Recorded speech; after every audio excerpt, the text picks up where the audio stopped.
काय करायला लागली ग ही? हा, अंड्याची पोळ्या करायला लागली. अंड्याच्या पोळ्या अति हुशार आहे की. बेसनाच्या पोळ्या करायला लागल्या, बेसनाच्या पोळ्या. तर आज आहे बेसनाच्या पोळ्या. दापट्टी दिसायला लागली ती. हा, धपाटे दिसते तुम्हाला. मग काय काय का धपाटे तो होते धपाटे. तर आज आहे बघा बेसनाच्या पोळ्या आहे बेत.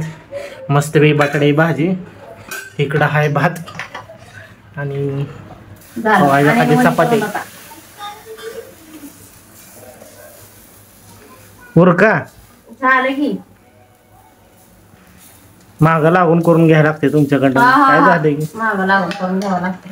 मग काय हुशार हुशार हाय म्हणून तर हाय, नाहीतर आमचा निलावा झाला असता कुठं तर. निलाव होते तुमचा. मग काय तर बघा अशा पद्धतीने रेसिपी चालू आहे बघा.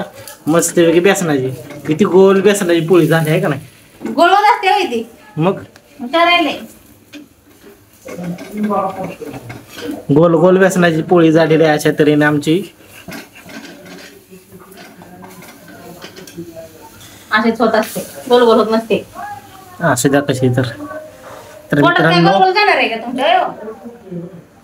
जाऊ द्या बाबा, तुला भांडण्यात काय अर्थ नाही, उपयोग नाही. आपलं हाय तसं मिळतंय तसं खायचं कसं तर गोड बोलून तुला आणि दिवस काढायचे. मग काय तर करायचं नव्हता लग्न, मग कशाला करायचं.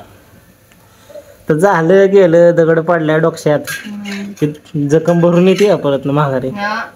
वन राहतच तसा, तसं काम आहे. बस माझं डोकं खराब झालेलं आहे. अजून करू नका. तर व्हिडिओ कसा वाटला मित्रांनो सांगा. काय बडबड करायची करणार नाही. जे कोण नवीन त्यांनी सबस्क्राईब करायला विसरू नका. Bye bye.